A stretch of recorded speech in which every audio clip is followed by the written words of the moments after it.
Sans plus tarder, ce que j'aimerais faire avec vous, vous avez entendu dans le partage que j'ai dit quelquefois des portes pour l'Évangile.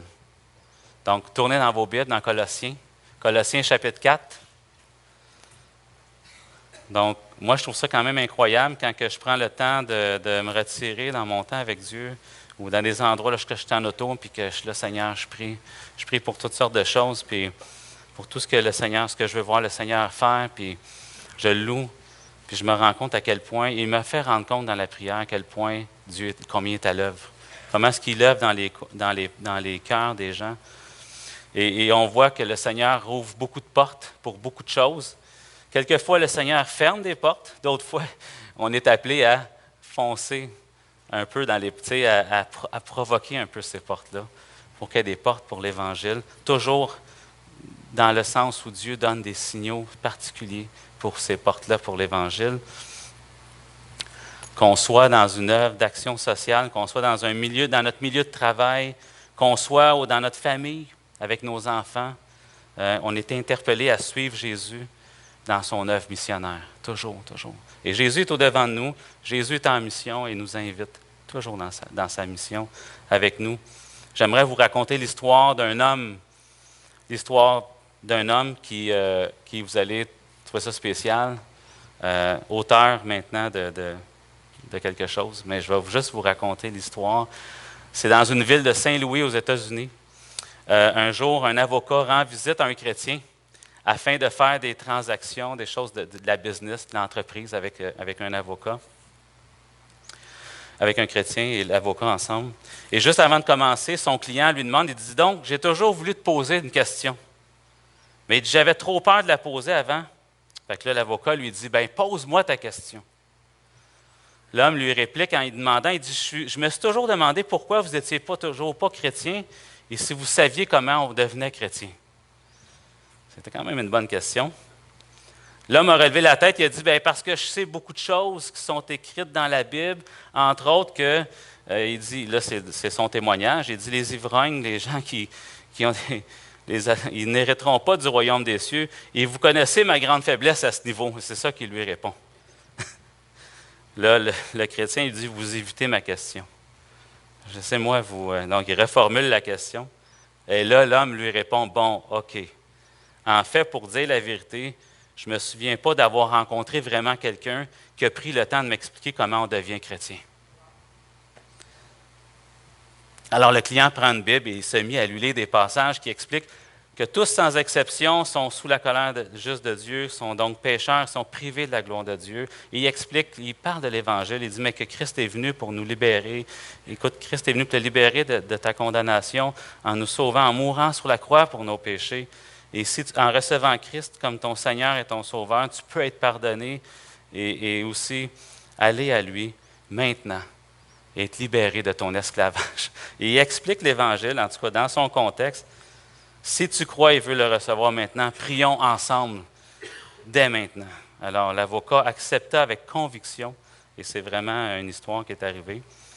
Et lorsque ce fut à son tour de prier, l'homme commence à prier et dit, « Ô Jésus, je suis un esclave de l'alcool, un de tes serviteurs m'a expliqué comment être sauvé. Pardonne-moi tous mes péchés et libère-moi de ce puissant esclavage auquel je suis pris. » Et au même instant qu'il a fini sa prière, il s'est converti à l'Évangile. Et cet avocat est en fait auteur des commentaires Scofield, ici. C'est cet homme-là qui s'est converti et que le Seigneur a transformé. Et j'ai pris la Bible Scofield ce matin, quand j'ai trouvé cette histoire-là, qui était vraie, et qui raconte que c'est lui qui avait des problèmes d'alcoolisme et qui était esclave, et qui a reconnu Christ dans sa vie et qui aujourd'hui, on a une Bible Scofield. Gloire à Dieu. Quand Jésus transforme une vie, c'est incroyable ce qu'il fait avec. Je me dis, quand je lis une histoire comme ça, je me dis, wow, Seigneur, donne-nous des portes pour l'Évangile. Donne-nous des portes pour l'Évangile. Colossiens 4, 2 à 6, ce matin, Paul rentre dans une série d'exhortations et il dit, il y a 3 choses. Il y a 3 choses que je voulais faire juste ressortir pour s'encourager dans la mission et que Paul fait, parce qu'après tous les chapitres précédents de Colossiens, Paul passe dans des impératifs. Il dit, voici, on va répondre à l'Évangile ensemble. Et il dit, Et la question que je veux vous poser, c'est un peu comme comment je peux désirer, comment je peux discerner puis saisir les portes que Dieu veut m'ouvrir pour l'Évangile? Comment je peux vivre ça vraiment? Et Paul va dire que, premièrement, on doit se tenir, il dit, de se tenir fidèlement et avec action de grâce sur un qui-vive dans la prière et en demandant des portes pour l'Évangile. Vous lisez la série de textes dans Colossiens, il dit, tenez-vous, persévérez dans la prière. Persévérez dans la prière, avec action de grâce, dans un esprit d'éveil, dans un esprit où on est éveillé, où on est sensible à la présence de Dieu et Dieu veut entendre nos prières, nos supplications. Tenez-vous à la prière, qu'elle vous garde sur le qui-vive dans l'action de grâce. En même temps, priez aussi pour nous que Dieu nous ouvre une porte à notre prédication. C'est ça que Paul dit. Il y a une nécessité de prière. Et c'est toujours pertinent. Jean-Pierre en a parlé l'autre semaine en parlant de la mission. Il y a quelques éléments que j'ai trouvés pertinents, que je voulais rappeler, juste dans ce point-là, rapidement. C'est d'actualité, la prière, c'est quelque chose qu'on a besoin. Et la prière, ça vient de la grâce de Dieu. C'est quelque chose qui, par la grâce de Dieu, qu'on a la possibilité de prendre comme outil que Dieu nous donne pour avancer. Parce que la vie chrétienne, c'est un combat. Et c'est clair que Paul a écrit l'Épître aux Colossiens, il est en prison. C'est un épître de captivité et c'est clair que Paul est dans un combat pour l'Évangile. Il vient de raconter, il a passé les premiers chapitres où il a exposé la grandeur, la suprématie de Christ. Commence à avertir les croyants de faire attention aux faux enseignants, à ceux qui viennent amener des fausses doctrines, et comment aider les croyants d'être enracinés, fondés dans la personne de Jésus-Christ, et comment ça se vit dans la vie, et quel impact que ça a dans la vie et dans la vie de tous les jours, la plénitude de Dieu en Jésus-Christ.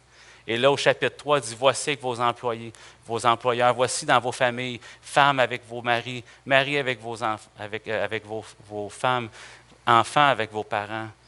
Et là, au chapitre 4, il dit ça, là, il dit, vous ne pourrez pas arriver à ça sans la prière. C'est impossible. Ça prend la prière, d'être persévérant dans la prière. C'est comme si Paul il dit, écoutez, là, sans Christ, là, vous n'arriverez pas à rien.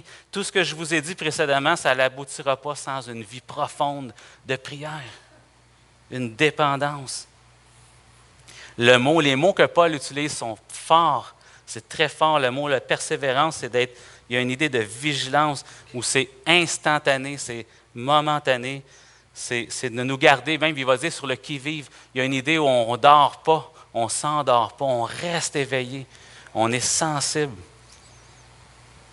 on persiste, on insiste. Vous lisez dans les évangiles tous les textes où Jésus parle de la prière, c'est incroyable, la femme avec le juge, elle insiste, non pas parce que Dieu est insensible, mais c'est le contraire, parce que Dieu veut nous sortir de notre insensibilité pour nous rendre plus sensibles à lui. Il veut nous garder alertes, il veut qu'on soit conscient de ce combat-là. Faire preuve dans le grec, ici, dans le sens plus grec, plus profond, c'est dire faire preuve d'une persistance courageuse en tenant ferme et sans se laisser déconcentrer et sans se relâcher. Jean-Pierre nous disait dans une phrase qu'il avait reprise, je crois, de John Piper, « Dieu nous a donné la prière parce qu'il nous a donné la mission. Donc, un ne va pas sans l'autre. » Voyez? On est dans un temps de guerre, dans des batailles. J'ai aimé l'illustration, je la rappelle. Ça allait mal dans le temps de la guerre. Dis-moi, Jean-Pierre, si je me trompe, mais parce que quand les communications n'allaient pas bien, ça n'allait pas bien. On a besoin, c'est une communication constante. Dans le livre « Une vie en prière » de M. Miller, et je vous conseille fortement ce livre-là, qui est excellent, il dit ceci, il dit « Une vie de prière n'est pas simplement un temps de prière le matin, mais c'est glisser dans la prière à des heures les plus inattendues de la journée, non pas parce que nous sommes disciplinés, mais parce que nous sommes en contact avec notre propre pauvreté d'esprit et réalisons que nous ne pouvons pas marcher dans un supermarché, dans nos quartiers, dans nos villes, sans l'aide de l'Esprit de Jésus. » C'est une vie. Paul, dans Thessaloniciens, va dire prier sans cesse. C'est un mode de vie. On est conscient, on est dépendant de ce Dieu-là. C'est un appel urgent. Romains chapitre 15, verset 30, Paul il dit « Je vous en supplie, frères et sœurs, par notre Seigneur Jésus-Christ Et par l'amour de l'Esprit, combattez avec moi. Combattez avec moi en adressant à Dieu des prières en ma faveur. Paul, il supplie les croyants. Encore là, Romain, il est encore emprisonné.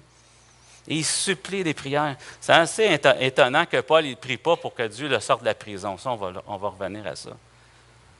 Mais il sait à quel point c'est important. Il dit, écoutez, moi, là, je suis dans le combat, mais vous aussi, vous avez besoin de vous tenir dans la prière. C'est un synonyme d'être d'hardiesse, de fermeté.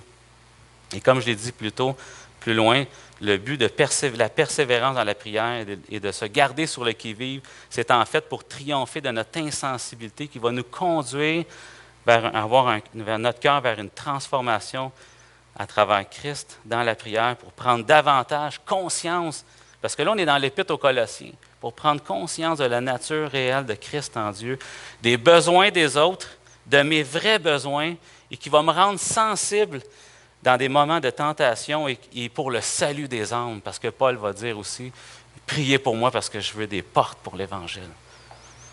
Priez pas que je sorte de la prison. Priez que Dieu me rouvre des portes pour parler de Christ dans ma prison.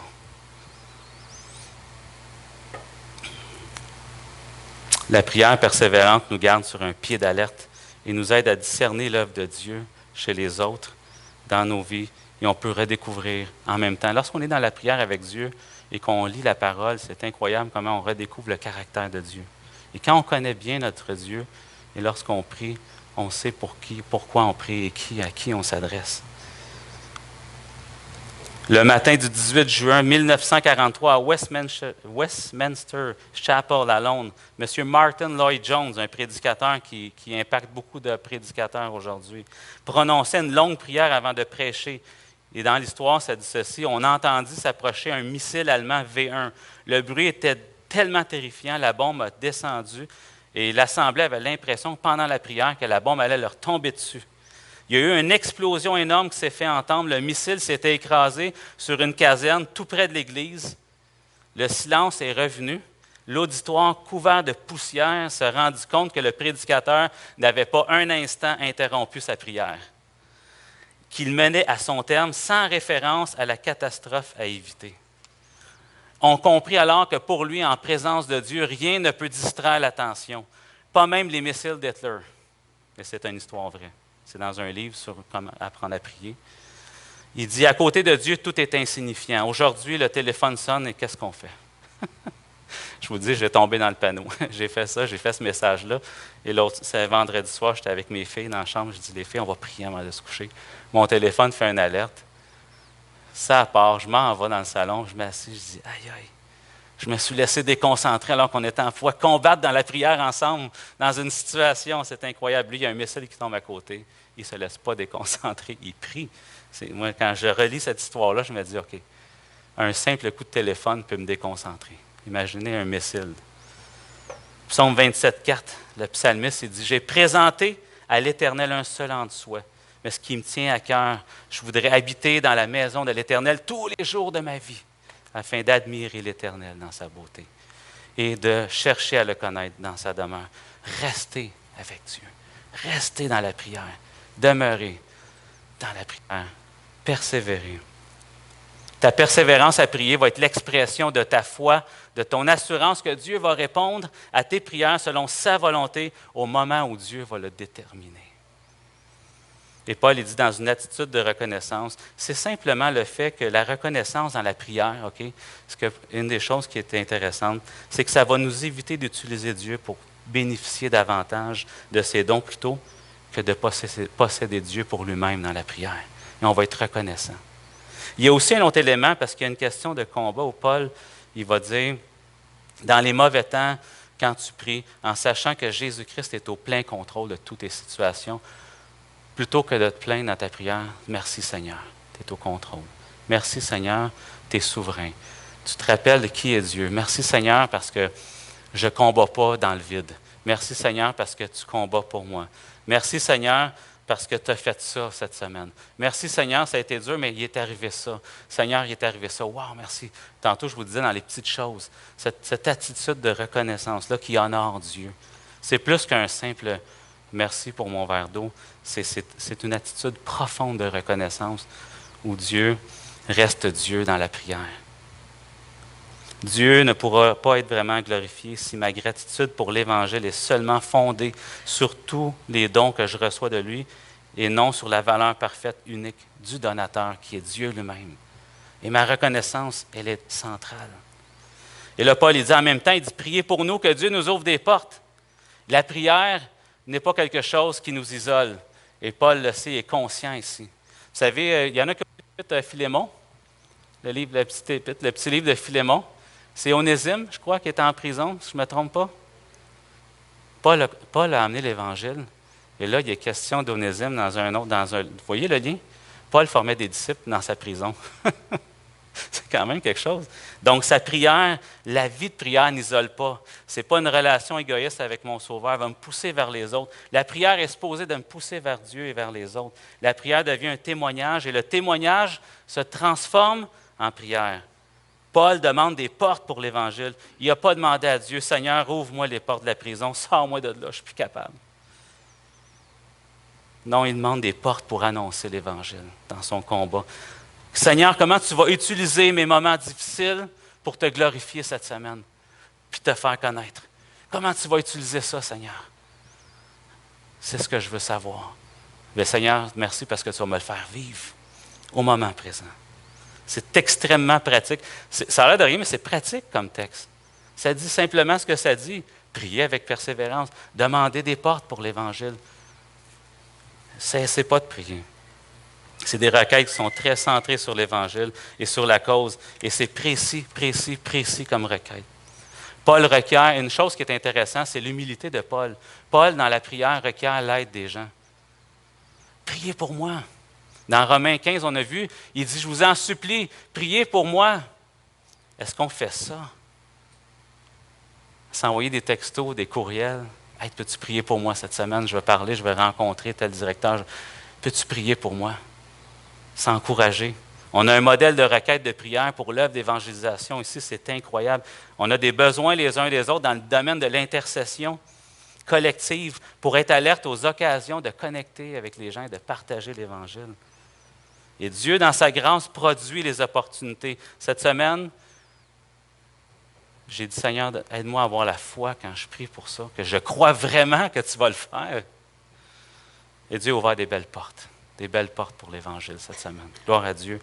Et ce genre de requête-là rallume aussi, et ça c'est intéressant, parce que ça rallume la passion pour l'Évangile. Est-ce qu'on perd notre passion pour l'Évangile? Est-ce qu'il y en a que ça leur arrive? Moi, ça m'arrive. Je ne suis pas toute seule.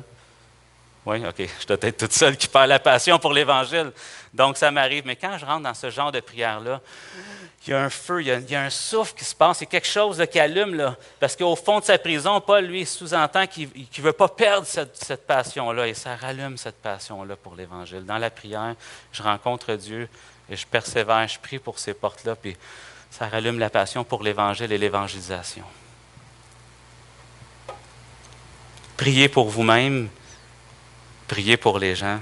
Priez pour des opportunités de parler de Christ. Priez pour vos pasteurs, vos missionnaires, vos évangélistes, les implanteurs, ceux qui sont au front, pour faire que quand on parle de Christ, on puisse apporter la juste bonne dose du message, apporter le bon message au bon endroit. Priez entre nous, frères et sœurs, pour que Dieu nous ouvre ces portes-là, se le demander constamment. Comme je vous l'ai dit, texto rapide, courriel. Prie pour moi, prie pour un tel. Facebook, faites-vous un groupe fermé sur Facebook de prière. Whatever, un groupe fermé. Évidemment, où c'est privé. Il y a toutes sortes de façons. On a plein de façons qu'on peut s'encourager comme ça dans la prière. On a besoin des portes pour l'Évangile. On les a besoin parce que c'est Dieu qui les ouvre et c'est Dieu qui sauve. Et Dieu sauve par la prédication de l'Évangile. C'est incroyable. Comment entendront-ils s'il n'y a pas personne qui prêche? Donc, on doit prier les uns pour les autres. Dans sa parole, dans la parole vivante, la deuxième chose que je vais vous dire, c'est que Paul, il parle de prière, et puis il va dire, maintenant, il dit, comportez-vous avec sagesse envers les gens du dehors. Tantôt, François a dit ceci, dans le milieu de l'action sociale, il a découvert ça aussi comme moi depuis quelques années, on doit se comporter avec sagesse. On doit être sage et faire attention.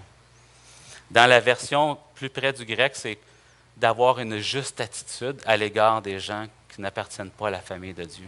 Une juste attitude, une conduite qui reflète Jésus-Christ, que les gens voient vraiment que la façon de vivre est différente. Ça comporte aussi un point majeur pour l'évangélisation. Ce que Paul demande en tournant sa requête, il tourne sa requête vers l'Église de Colosse.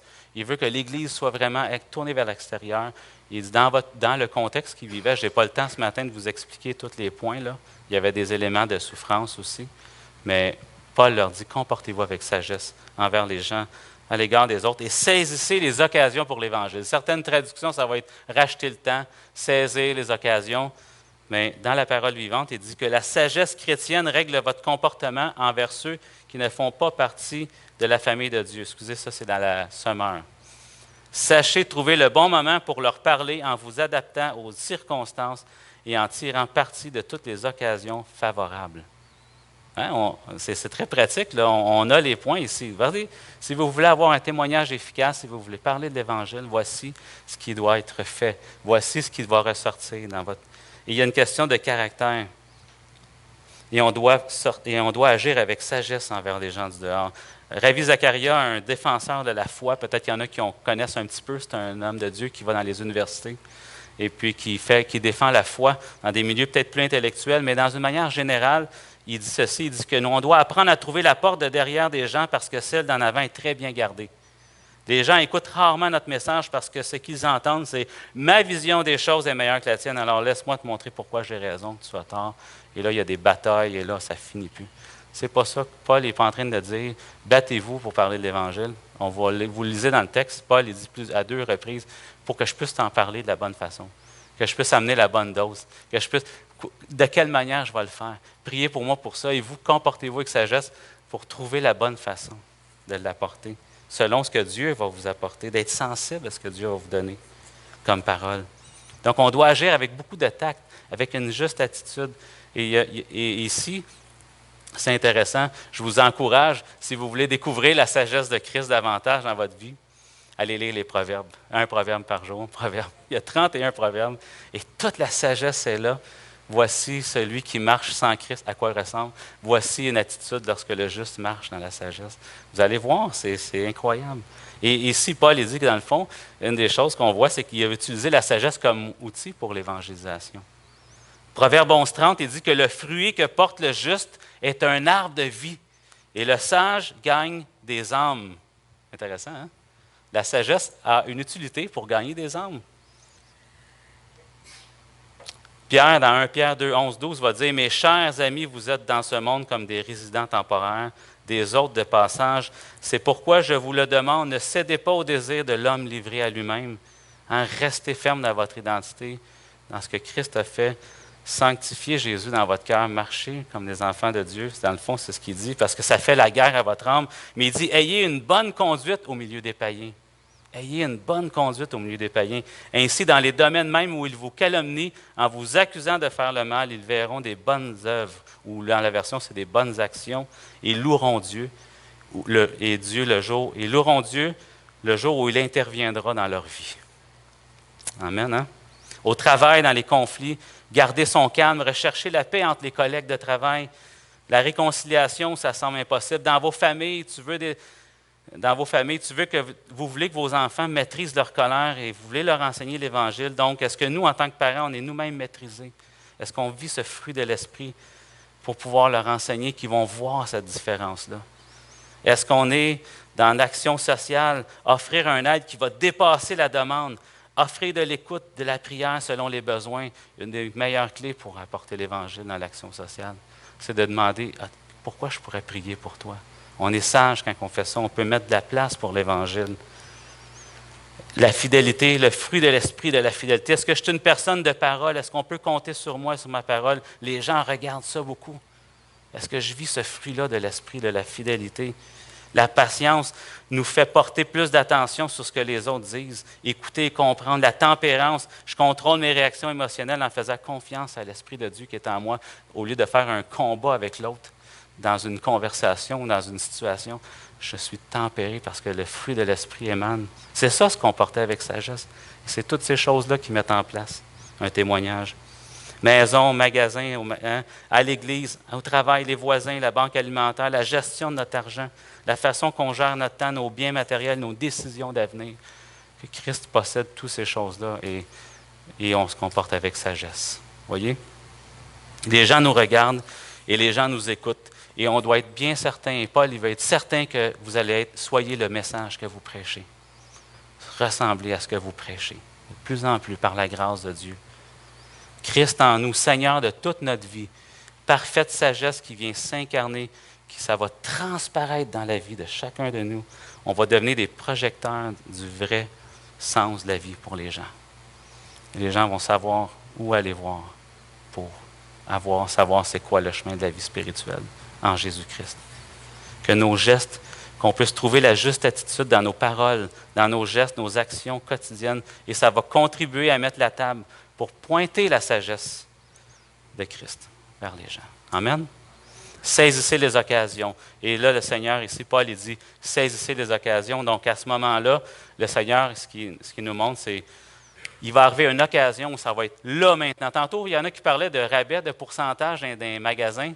Moi, je peux vous dire que quand ma femme elle voit quelque chose à 15 ou à 25 puis ça ne coûte pas cher, elle va y aller. Puis on va y aller. C'est vrai, les femmes? Ouais, c'est vrai, quand on va, puis on saisit, puis on y va, puis on n'attend pas. C'est là, parce que là, si ça, là, je l'ai là, à ce prix-là, je saisis. Et c'est le sens que Paul lui donne ici. C'est une action décisive, urgente. Et là, quand Dieu te donne l'opportunité, tu saisis l'occasion et tu sautes dessus. Quand les gens te partagent des choses sur ce que tu vis, quand les gens te parlent de la façon que tu éduques tes enfants, ce n'est pas pour te complimenter et te flatter le dos. Le Seigneur est en train de te montrer que tu peux leur dire que c'est vient de Christ. Et que tu vas glorifier Jésus-Christ et que tu vas saisir, que tu vas leur dire que ce n'est pas à cause de toi. Amen. On donne la gloire à Dieu. Et c'est ça qui est en train. C'est une action. Ce n'est pas dans le sens ici de racheter le temps, comme dans Éphésiens, mais dans les commentaires, ils disent que ce n'est pas évident. Il y a une tension entre les deux. Mais on s'entend que dans le temps présent, dans le temps qu'on a, dans le temps qui se présente à nous, saisissons l'occasion et soyons sages dans l'utilisation de notre temps pour saisir ces opportunités-là. Donc, de rester alerte et de sauter dessus. Il y en a qui ont lu le livre de M. Greer, l'Évangile. Lorsqu'il raconte l'histoire, après toute l'action bénévole qu'ils ont fait dans la ville et qui ont remis une école par la grâce de Dieu en place, et que là, le maire l'invite en avant, et qu'à ce moment-là, il va lui demander pourquoi ils ont fait ça. Et puis là, c'est au moment où il va dire c'est parce que c'est Jésus-Christ qui a fait ça avec nous. Et là, il témoigne, il met en place. Lorsque, dans la Bible, lorsque Paul va à Acte 14, lorsque Paul et Barnabas font le miracle et que Dieu met en place ce témoignage, les gens les prennent pour des dieux, eux autres se déchirent les vêtements. Non, ce n'est pas nous, c'est le Dieu qui est là, c'est à cause de lui. Donc, on saisit les occasions, on pointe vers Christ. Faisons attention. Lorsque les gens nous font des remarques, soyez portés attention.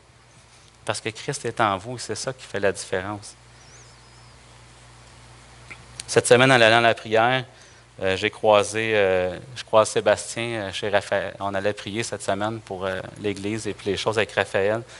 Puis je dis à Sébastien, j'ai dit, pourquoi je pourrais prier pour toi cette semaine? Puis là, Sébastien me partageait que Céleste avait passé quelque temps, longtemps avec une amie à Saint-Césaire qui est en train d'entendre l'Évangile, Gabrielle. Et je disais, wow, merci Seigneur.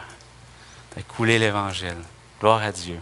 L'impact que ça a, quand on prend du temps, on saisit ces opportunités-là pour faire le bien et de pouvoir pointer Jésus à travers ça. Et les gens le voient.